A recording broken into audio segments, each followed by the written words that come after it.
Hello aspirant, সহজে শেখা চ্যানেলে তোমাদের সকলকে স্বাগত। WBSSC গ্রুপ অ্যান্ড সি এর যে এক্সামটা হওয়ার কথা ছিল সেটা ডেট অ্যানাউন্সড হয়ে গেছে 1 মার্চ আর 8 মার্চ। তো এই পরীক্ষাতে নতুন যে সিলেবাস দিয়েছে সেখানে জিকে পোর্শনের 10টি টপিক মেনশন করেছে। দেখো আমি 10টি টপিক এখানে দিয়ে দিয়েছি। তো এখান থেকে আমি প্রত্যেকটা টপিকের উপরে কোয়েশ্চেন আনছি, নোটস আনছি, তো তোমরা দেখতে থাকো। আজকে আমরা NEP অর্থাৎ ন্যাশনাল এডুকেশন পলিসি যে 2020 সেটা নিয়ে আমরা আলোচনা করব। তোমাদের যদি কোনো কনফিউশন থেকে থাকে এটা দেখলে তোমাদের কনফিউশন সলভ হয়ে যাবে। তো দেখতে থাকো। তাহলে আজকে আমাদের আলোচনার বিষয় নিউ এডুকেশন পলিসি 2020 অর্থাৎ জাতীয় শিক্ষানীতি 2020। তো এটার খসড়াপত্র এই যে NEP 2020 খসড়া কমিটির চেয়ারম্যান কে ছিলেন? DK কস্তুরী রঙ্গন। আর এটা ভারত সরকার অনুমোদন করে কবে? 29শে জুলাই 2020। আর এটা কোথা থেকে হয়েছে? এটা মিনিস্ট্রি অফ এডুকেশন থেকে করা হয়েছে। তো এই মিনিস্ট্রি অফ এডুকেশনের আগের নাম কি ছিল? Ministry of human resource development, MHRD। এই নামটা পাল্টে পরে নাম রাখা হয়েছে মিনিস্ট্রি অফ এডুকেশন। তো ভারতে প্রথম শিক্ষানীতিতে বদল হয় কবে?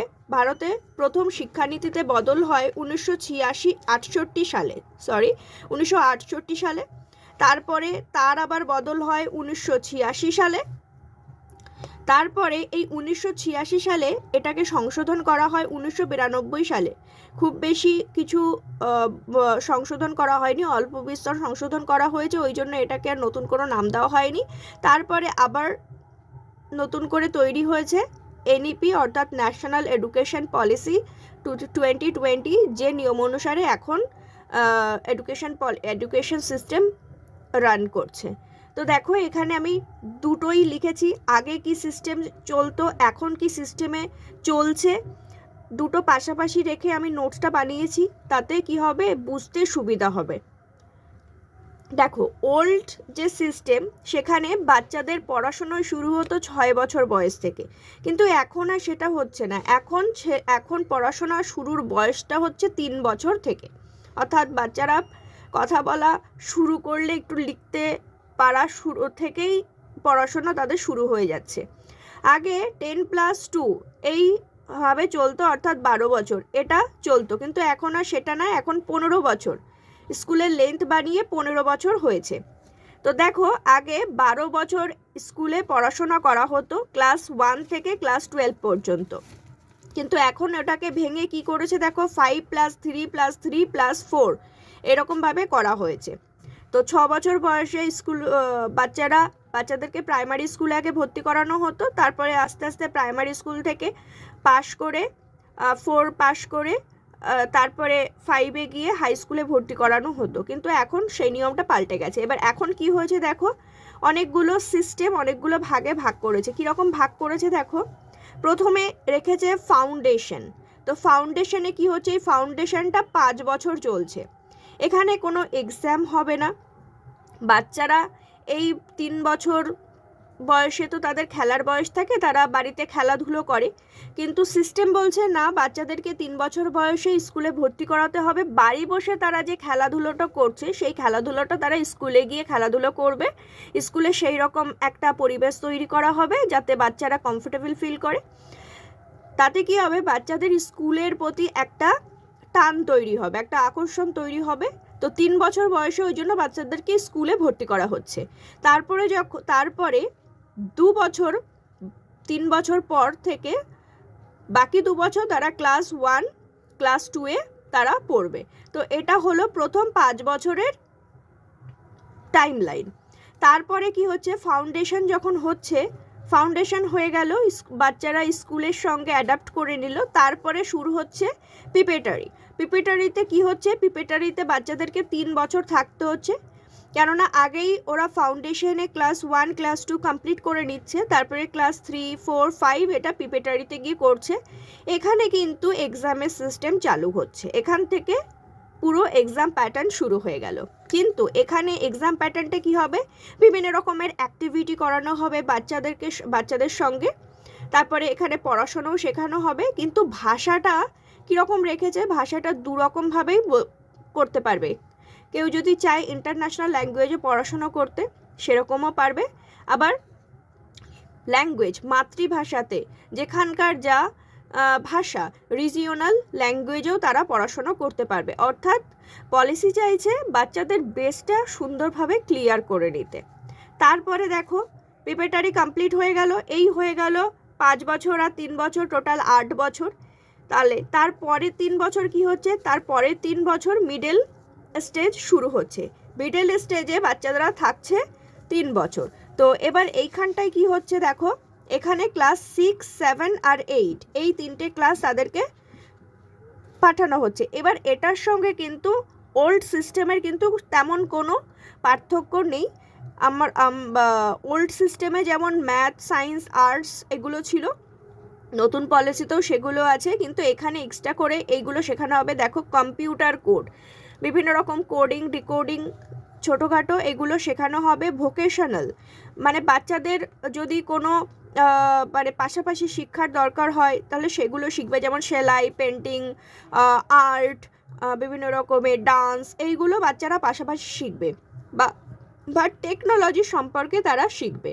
আর ইন্ডিয়ান ল্যাঙ্গুয়েজ সম্পর্কে তাদের একটা নলেজ তৈরি করা হবে। আমাদের ভারতে তো ভাষার অভাব নেই, প্রচুর রকম ভাষায় মানুষ কথা বলে, তো বিভিন্ন রকম ভাষার সঙ্গে তাদেরকে পরিচয় করানো হবে। এটা হলো মিডল স্টেজে। এবার আমরা দেখব তার পরের স্টেজ। তো ফাউন্ডেশন, প্রিপারেটরি আর মিডল স্টেজ, এই 3টে স্টেজ মিলে হয়ে গেল 11 বছর। এবার তারপরে কি হচ্ছে, তারপরে সেকেন্ডারি স্টেজ শুরু হচ্ছে, যেখানে থাকতে হচ্ছে 4 বছর। এখানে কিন্তু কোনো স্ট্রিমের সিস্টেম নেই যে কোনো কে আর্টস নেবে, একে কমার্স নেবে, একে সায়েন্স নেবে, এরকম কোনো কিন্তু সিস্টেম নেই। এখানে কোন কোন ক্লাস অ্যাড করা হয়েছে, ক্লাস 9, 10, 11, 12। ওল্ড সিস্টেমে যেমন হতো যে একটা হাফিয়ালি এক্সাম হতো, তারপরে একটা ফাইনাল এক্সাম হতো, ব্যাস বছরে 2টো একটা ভাইটাল এক্সাম হতো। কিন্তু নতুন পলিসিতে সেই সিস্টেমটা নেই। নতুন পলিসিতে সেমিস্টার সিস্টেম চালু হয়েছে। বাচ্চাদেরকে বছরের মাঝে মাঝেই পরীক্ষা নেওয়া হবে, আর তারা মাল্টিপল সাবজেক্ট চুজ করতে পারবে। ওল্ড সিস্টেমে যেমন একটা বাউন্ডারি ছিল যে সায়েন্স স্ট্রিমে যারা পড়বে তাদেরকে সায়েন্সের সাবজেক্টগুলো নিতে হবে, আর্টস স্ট্রিমে যারা পড়বে তাদেরকে আর্টস সাবজেক্টে নিতে হবে। কিন্তু নতুন পলিসিতে এরকম কোনো বাউন্ডারি কিন্তু নেই, তারা যা খুশি সাবজেক্ট নিতে পারবে। এবার তাদেরকে এক্সামটা কীরকমভাবে নেওয়া হবে, ক্রিটিক্যাল থিঙ্কিংয়ের মাধ্যমে নেওয়া হবে। এখানে এমসিকিউ প্যাটার্ন ফলো করা হবে। এবং কেন হচ্ছে, আমরা যেমন পড়তাম বা ওল্ড সিস্টেমে যেমন পড়ানো হতো যে এটা কাকে বলে, কেন বলে, কিন্তু নতুন পলিসিতে কোয়েশ্চেনগুলো ঘুরিয়ে হবে, কেন হলো, কিভাবে হলো, এটা না হলে এটা কেন হতো, এইরকম একটু ভাবার ক্রিটিক্যাল একটা থিঙ্কিংয়ের একটা জায়গা তৈরি করবে এই পলিসি। আর এইখানে ফরেন ল্যাঙ্গুয়েজ শেখার একটা সুযোগ সুবিধা রয়েছে। কারো যদি ফরেন ল্যাঙ্গুয়েজে ইন্টারেস্ট থেকে থাকে বা নাও থাকে, তারাও ফরেন ল্যাঙ্গুয়েজ শিখতে পারবে। বাইরের জগতের সঙ্গে, বাইরের দেশের সঙ্গে একটা ভালো একটা যোগাযোগ তৈরি করার মতো ল্যাঙ্গুয়েজ শিখতে পারবে। এটা গেল স্কুল স্টেজ পর্যন্ত। এইবার গ্র্যাজুয়েশন। এবার গ্র্যাজুয়েশন সিস্টেমটা খুবই ইন্টারেস্টিং, সেটা দেখো। গ্র্যাজুয়েশন ওল্ড পলিসিতে গ্র্যাজুয়েশন 3 বছরের জন্য হতো। এবার যারা মানে আর্টস নিয়ে পড়াশুনো করতো তাদেরকে ব্যাচেলর অফ আর্টস বলা হতো, bachelor of science, bachelor of commerce, এইভাবে। কিন্তু কেউ যদি কলেজে ভর্তি হতো, গ্র্যাজুয়েশন শুরু করতো, তাকে 3টে ইয়ার কমপ্লিট করতে হতো, তারপরে গিয়ে তার একটা ডিগ্রি পেত। কিন্তু কেউ যদি ফার্স্ট ইয়ার পড়ে কিংবা সেকেন্ড ইয়ার পড়ে বন্ধ করে দিত কিংবা থার্ড ইয়ার পড়তে পড়তেও ফাইনাল এক্সামটা না দিত, তাহলে তার কিন্তু পুরো 3টে বছর নষ্ট হয়ে যেত, গ্র্যাজুয়েশনের কোনো ভ্যালু থাকতো না। কেননা গ্র্যাজুয়েশনটা পুরো কমপ্লিট করার পরেই তাকে সার্টিফিকেট দেওয়া হতো। আর এখানে কিন্তু রি এন্ট্রির কোনো সুযোগ নেই। কেউ যদি ফার্স্ট ইয়ার পড়ে চলে যেত, তারপরে আবার 2 বছরে এসে সে ভাবছে সেকেন্ড ইয়ারের এক্সাম দেবে, সেটা সম্ভব হতো না। কিন্তু নতুন পলিসিতে এই জায়গাটাতে খুব সুন্দর চেঞ্জ এনেছে, সেটা দেখো। গ্র্যাজুয়েশন টোটাল 4 বছরের করেছে। কেউ যদি ফার্স্ট ইয়ার শুধু পড়ে তাহলে তাকে একটা সার্টিফিকেট দেওয়া হবে, তাকে গ্র্যাজুয়েট সার্টিফিকেট দেওয়া হবে। কেউ যদি 2 ইয়ার্স পড়ে তাকে গ্র্যাজুয়েট ডিপ্লোমা বলা হবে। কেউ যদি 3 বছর পরে তাকে গ্র্যাজুয়েট ডিগ্রি দেওয়া হবে। এইবার এখানে একটা বলা রয়েছে, যেমন WBCS পরীক্ষার ক্ষেত্রে, CGL এক্সামের ক্ষেত্রে, বিভিন্ন রকম এক্সামের ক্ষেত্রে গ্র্যাজুয়েশন একটা ক্রাইটেরিয়া রাখা হয়, এডুকেশন কোয়ালিফিকেশন রাখা হয় গ্র্যাজুয়েশন। তো সেক্ষেত্রে 3 বছর কমপ্লিট কিন্তু করতে হবে, তারপরেই সে গ্র্যাজুয়েটের ডিগ্রি নিয়ে পরীক্ষায় বসতে পারবে। তো এটা একটা ব্যাপার। তারপরে এখানে যে 4 বছরটা অ্যাড করেছে, সেই 4 বছর কেউ যদি করে তাহলে তাকে গ্র্যাজুয়েট রিসার্চ বলা হবে। এখানে রি এন্ট্রির সুবিধা আছে। কেউ যদি ফার্স্ট ইয়ার করে বন্ধ করে দেয় পড়াশোনা, তারপরে আবার যদি চায় যে সেকেন্ড ইয়ারে এসে ভর্তি হয়ে পড়াশোনা কমপ্লিট করবে, তাহলে সে করতে পারবে। এইরকম রি এন্ট্রির একটা সুবিধা আছে। এবার পোস্ট গ্র্যাজুয়েশন অর্থাৎ আমরা যেটাকে বলি MA, হ্যাঁ। তো সেইখানে কী হয়েছে, সেটা আগে তো 2 বছরের ছিল।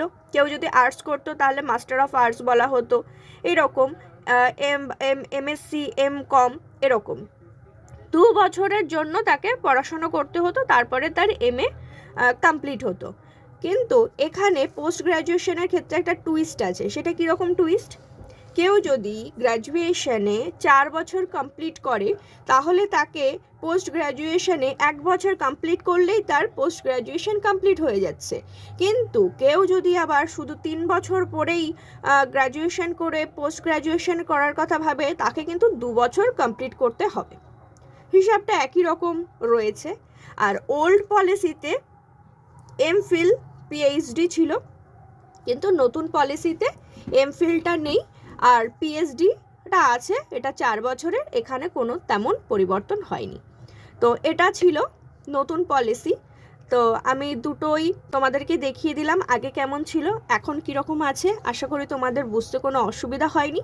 যদি বুঝতে কোনো অসুবিধা হয় তাহলে কমেন্ট সেকশনে আমাকে বলবে, আমি উত্তর দিয়ে দেব। তো এই ছিল আজকের ভিডিও। তো তোমাদের কেমন লাগলো আমাকে বলো।